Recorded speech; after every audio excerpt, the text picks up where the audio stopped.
Si ton entreprise accumule un crédit de TVA et tu penses que c'est bon signe, que c'est un investissement bloqué parce que c'est de l'argent disponible, attention, c'est potentiellement de l'argent bloqué, mais c'est surtout un risque de contrôle fiscal.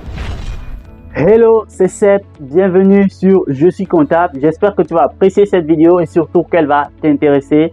Alors, si tu l'apprécies bien, like, laisse un pouce bleu ou rouge, partage, réagis en commentaire si tu as des questions éventuellement. Alors, je fais cette vidéo aujourd'hui parce que théoriquement, en comptabilité, selon le Cisco OHADA, lorsque ton compte de TVA récupérable dépasse ton compte de TVA facturé, l'État te doit de l'argent. Mais sur le terrain, c'est une situation différente parce que récupérer cet argent devient le parcours du combattant.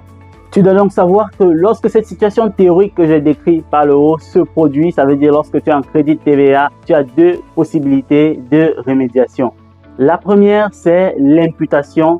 Elle est moins stressante et moins contraignante car tu vas imputer le crédit de TVA de la période précédente sur la TVA collectée des périodes futures jusqu'à l'épuiser totalement. Mais que se passe-t-il lorsque tu n'arrives pas à épuiser totalement le crédit de TVA ou lorsque celui-ci gonfle au fur et à mesure que les périodes évoluent? Là, tu as la seconde possibilité, c'est de demander le remboursement à l'administration fiscale. Et donc, en ce moment, tu demandes à l'État de t'adresser un chèque ou de t'effectuer un virement en remboursement du crédit de TVA. Mais le piège là-dessus, c'est que généralement, selon les législations fiscales et selon les pays en question, et là je ne sais pas dans quel pays tu te trouves, mentionne-le en commentaire. Selon les administrations fiscales, le crédit de TVA passe généralement et presque toujours par validation avant que la demande ne soit traitée. Et c'est donc ce qui ouvre la porte à un contrôle fiscal.